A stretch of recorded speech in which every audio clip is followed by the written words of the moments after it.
Get back to the market because there's a big earnings report after the bell, as you know. It is Netflix.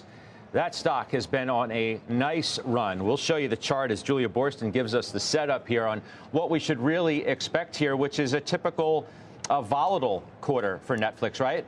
Yeah, well, Netflix is always one that moves after that report. And Netflix shares may be down today, but the stock did hit all-time highs this month, and it has nearly doubled in the past year. And still, despite those gains, two-thirds of analysts have a buy rating on the stock. Just yesterday, Loop raising its price target to $800, saying fundamentals continue improving, also projecting a price increase in the standard tier shortly. Now, in addition to a price hike, investors are also looking for any ongoing benefit from Netflix's crackdown on password sharing, as well as the impact of Netflix's growing ad business.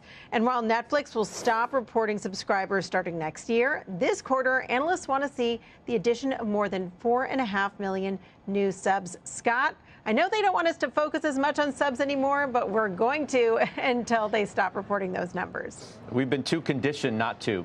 You know, I saw the interview, Julia, with the Loop analyst earlier who painted a pretty picture, a pretty nice-looking picture, I should say, for Netflix of legacy media players mostly losing money in streaming, competition spending less now to get subs. Consolidation means that they have fewer players, they being Netflix, to compete with. So the environment looks pretty good right now for this company as the stock's right around $700 again.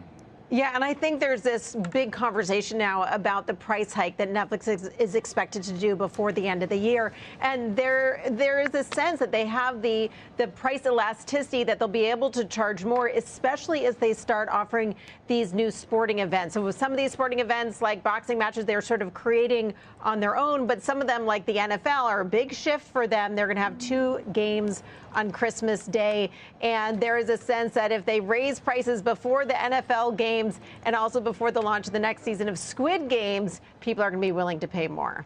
Julia, thanks. We'll see you throughout the day. That's Julia Borston. You don't own the stock, but I know you have views. Yeah, I've been in the stock before. I wish I were in it right now. They're looking to come in at $5.09. This quarter last year, they did $4.73, 4.5 million subs. That's versus 8 million last quarter, 9 million the prior quarter. So there is a deceleration, but it's not negative. Because if we're going to just count subs, and that's going to be the story here, they can introduce a $3 tier.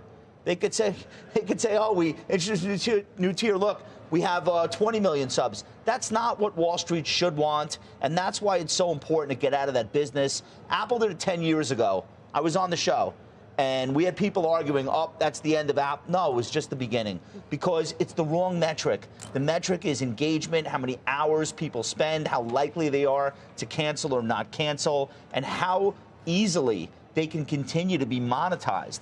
And it's crazy. They did this ad tier, and people said, oh, it's going to cannibalize the higher-end tier. No, you had it backwards. The ad-supported tier are more profitable subs than anything else they do. These are people paying and being advertised to. And by the way, the advertising algorithm continues to get better. So I still like the story. I'm playing this via the trade desk, which has an ad deal with Netflix and also with everybody else. I think it's the stronger story right now as far as future upside. But I do think that Netflix has shut its critics up, and they'll be just fine when they stop reporting subs. In fact, it'll be a relief for us to focus on the fundamentals instead. All right.